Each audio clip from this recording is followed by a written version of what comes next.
Will, does this mean Lindor's going anywhere in the offseason?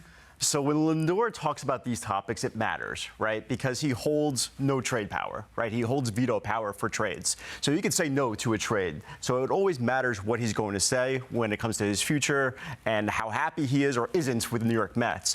However, I will say, and this is not something specific to Francisco Lindor at all, things can change, right? Like we've seen this on a global perspective in baseball. We saw it with Brandon Nimmo just last winter, right? Where he's somebody that always wanted to stay with the Mets. But the front office presented him with, hey, we have this in place. What do you think? And his opinion changed, right? He decided, okay, I'm going to go somewhere else if I'm not wanted here. So that's just a caveat there that, hey, just because a player is saying this doesn't mean that it's a guarantee to anything, right? We hear it all the time.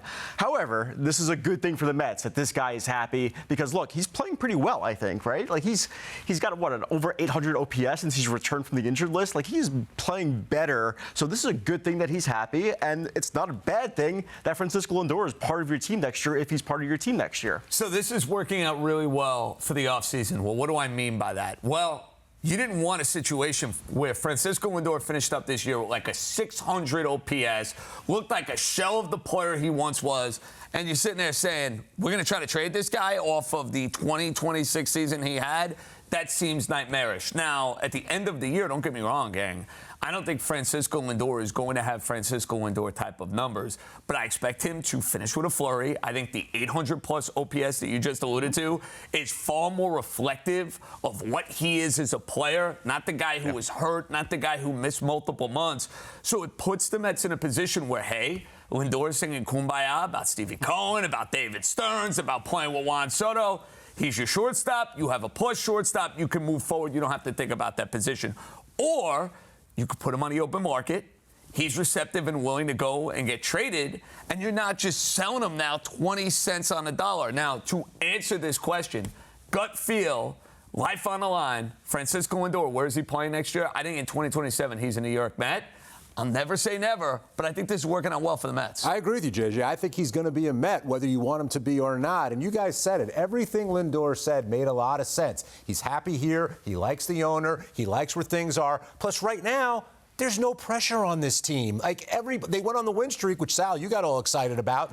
All of a sudden, like they got nothing to lose and they're playing a lot better and everybody feels good. But Lindor is also a healthy Lindor, and a healthy Lindor makes all the difference. You can see what he can do. He's still a very valuable shortstop, and he loves being in New York. I don't think Lindor is going to go anywhere. But to say the team hasn't taken a step backward, I don't know if I agree with that necessarily. I don't think anybody expected this first half of the season to happen to the New York Mets. You know, the sky was the limit. Now, yeah, we're playing better baseball. Things are looking good for the future. We're hoping that, you know, we're on the right path. The kids are playing well. Maybe we'll figure out our pitching someday. I think Francisco Lindor is going to be the shortstop for a long time. I think it's more likely that the Mets won't be able to find a trade partner that would give equal value for both sides that would hold up a deal, as opposed to the Mets agreeing to a deal and Lindor holding it up because he doesn't want to go anywhere. Once you get that far down the road, you reference it. It happened with Scherzer, too. Like, there was like, oh, we'll never be able to give up Scherzer. He doesn't want to go anywhere. And then you find a deal. You're like, hey, look, this is where we're going. This is where we're at.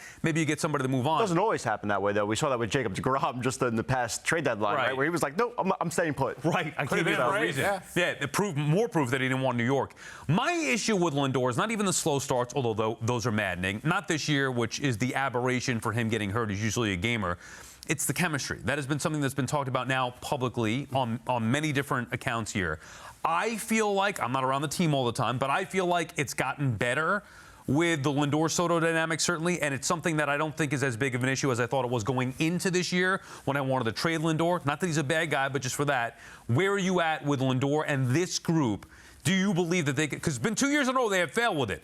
Next year would be third year. Lindor, Soto being the leaders of that clubhouse. I think it's a fair question for you. I think that's the right question. It's appropriate. From everything that I've seen it become better. I don't know if it's like great right now because it's hard to say that when the guy is on the injured list, right? Like he's not around as frequently as he was when they were both playing together, Juan Soto, that is. So it's hard to say. Right now, though, I think it's better, and I think that both of those players are energized by the youth on that team as well, with A.J. Ewing, Carson Bench, the pitchers as well. well. I think it's just boosting up their energy levels, and it seems like it's a group that's on the rise, that they want to play together. At least that's the way it seems. Right. And again, it's easy to say that, though, when one of those players is on the injured list, and we don't see it every single day. But right now, it looks like it is getting better. If Soto comes back and they start to lose or the energy changes, that's going to be a major problem. Let's say that Lindor, everything's good. Young guy, Soto comes back, Lindor, the energy, JJ stays the same into the offseason. How do the Mets get better next year without making a significant change? Okay, we're assuming they're going to sign a couple of veteran relievers, right? That can be, by definition, staying the same. I think we're talking about the everyday infrastructure of the lineup and the starting rotation, meaning the Mets don't go and sign, let's say, Tarek Skubal. Well, here's the pathway to getting better. Guys who are young players on this team take a major step forward. They don't take steps back. That means A.J. Ewing gets better. That means Carson Bench gets better. That means the Met catching situation is going to profile with Alvarez and Torrens as one of the better catching situations in all baseball. Soto's going to play. Lindor's going to play. And then I didn't get to the starting rotation. Noah McClain is going to go and anchor your rotation. But what you've seen from Sean Manaea over the last 8 to 10 starts, that's sustainable. Scott, Thornton, like, I'm giving you a lot of hypothetical what ifs. But you asked me to paint the picture on how the Mets are a playoff contender. A lot of those questions, gang, better be answered positively, because if they're not, it's going to be more the same. Here's a more definitive picture. They need pitching. They need an ace. They need to get Skubal. Plain and simple. That's the kind of move that this team needs to make. You can say whatever happened with Soto, and I know, Sal, you're going to go run a lap in your excitement. They've signed the big ticket before.